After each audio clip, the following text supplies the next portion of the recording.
الحمدللہ وکفا وسلام علی عبادہ الذین اصطفی اما بعد۔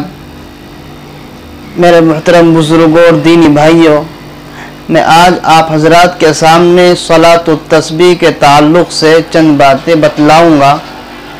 ایک چیز تو کہ صلاۃ التسبیح کی کیا فضیلت ہے، اس کا طریقہ کیا ہے، اور صلاۃ التسبیح کے اندر کیا پڑھا جاتا ہے، اس کی تعداد کیا ہوتی ہے، اور صلاۃ التسبیح کی کتنی رکعتیں ہوتی ہیں، یہ تمام باتیں آج آپ حضرات کو بتلاؤں گا۔ آپ حضرات بھی عمل کی نیت سے سنیں۔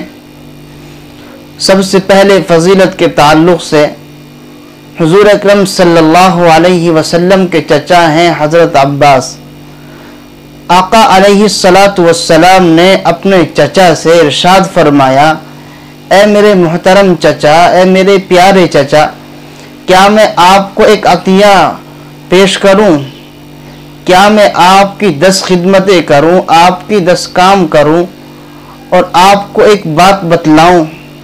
اس پر آقا علیہ السلام نے ارشاد فرمایا کہ جب آپ یہ کام کریں تو اللہ جو آپ کو اجر دے گا کہ اللہ آپ کے تمام گناہوں کو معاف فرما دے گا، اگلے گناہ بھی، پچھلے گناہ بھی، نئے گناہ بھی، پرانے گناہ بھی، چھپے ہوئے بھی اور علانیہ بھی، اور جان بوجھ کر کیے ہوئے، اور جو بھولے سے گناہ ہو جاتے ہیں وہ گناہ بھی، تمام کے تمام گناہ اللہ معاف فرما دے گا۔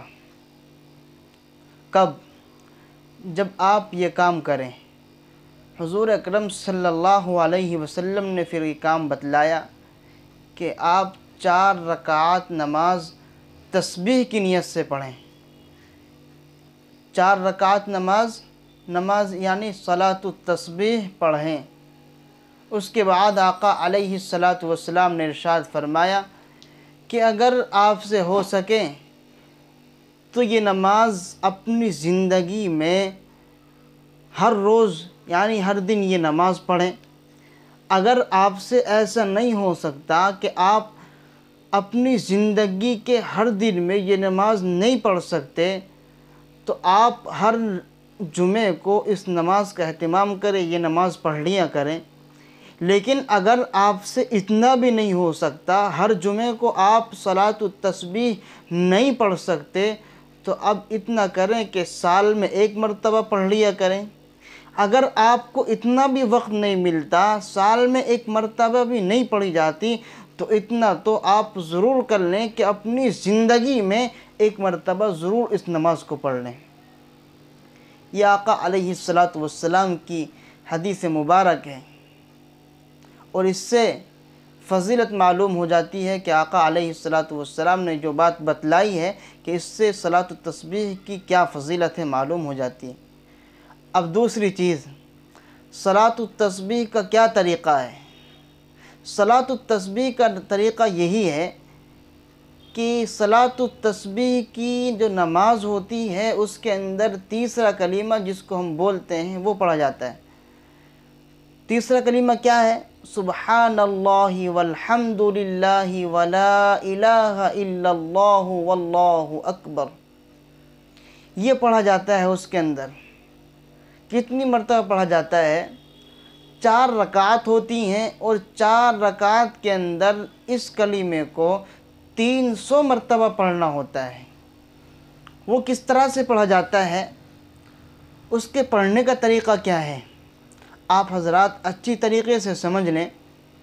اس کے پڑھنے کا طریقہ یہ ہے کہ سب سے پہلے ہم نیت باندھیں گے۔ نیت باندھنے کے بعد ثنا پڑھیں گے۔ اب ثنا کے بعد سورہ فاتحہ سے پہلے 15 مرتبہ اس کلمے کو پڑھیں گے، سبحان اللہ والحمد للہ ولا الہ الا اللہ واللہ اکبر۔ اس کلمے کو 15 مرتبہ پڑھیں گے۔ 1 رکعت کے اندر 75 مرتبہ اس کلمے کو پڑھنا ہے، تو آپ حضرات شمار کریں کہ 15 مرتبہ ہو گیا۔ سورہ فاتحہ سے پہلے ثنا کے بعد 15 مرتبہ ہو گیا۔ اب سورہ فاتحہ کے بعد کوئی سورت پڑھیں گے۔ سورت پڑھنے کے بعد 10 مرتبہ پھر اس کلمے کو پڑھیں گے۔ یہ 15 اور 10 25 مرتبہ ہو گیا۔ اب ہم رکوع کے اندر جائیں گے، رکوع کی تسبیح پڑھنے کے بعد 10 مرتبہ رکوع کے اندر پڑھیں گے۔ 25 اور 10 35 مرتبہ ہو گیا۔ اب جب ہم رکوع سے اٹھیں گے تو ربنا لک الحمد کہیں گے، اور اسی کے بعد 10 مرتبہ پھر اسی کلمے کو پڑھیں گے۔ 35 اور 10 45 مرتبہ ہو گیا۔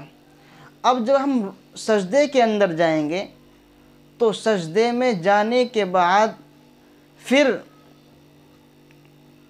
جو سجدے کی جو تسبیح ہوگی، اس تسبیح کے بعد 10 مرتبہ پھر اس کلمے کو پڑھیں گے۔ 45 اور 10 55 مرتبہ ہو گیا۔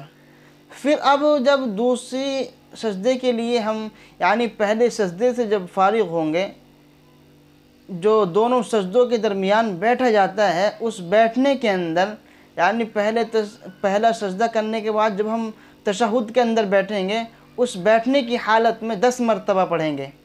55 اور 10 65۔ پھر جب دوسرے سجدے کے اندر جائیں گے، اس سجدے کی جو تسبیح ہوگی، سجدے کی تسبیح کے بعد پھر 10 مرتبہ پڑھیں گے۔ اس طرح سے 75 مرتبہ ہو جائے گا۔ بقیہ رکعتیں اس طرح سے ہی ہوں گی۔ اس لیے میں آپ حضرات سے گزارش کرتا ہوں کہ آپ حضرات اگر آپ سے ہو سکے تو اس نماز کو روزانہ کی پڑھیں۔ اگر آپ سے روز نہیں ہو سکتا تو ہر جمعے کو پڑھیں۔ جمعے کو نہیں پڑھ سکتے تو ایک سال میں 1 مرتبہ پڑھیں، ایک مہینے میں 1 مرتبہ پڑھیں۔ جب بھی آپ کو موقع ملے تو آپ اس نماز کا ضرور اہتمام کریں۔ اللہ عمل کی دولت سے ہمیں سرفراز فرمائے۔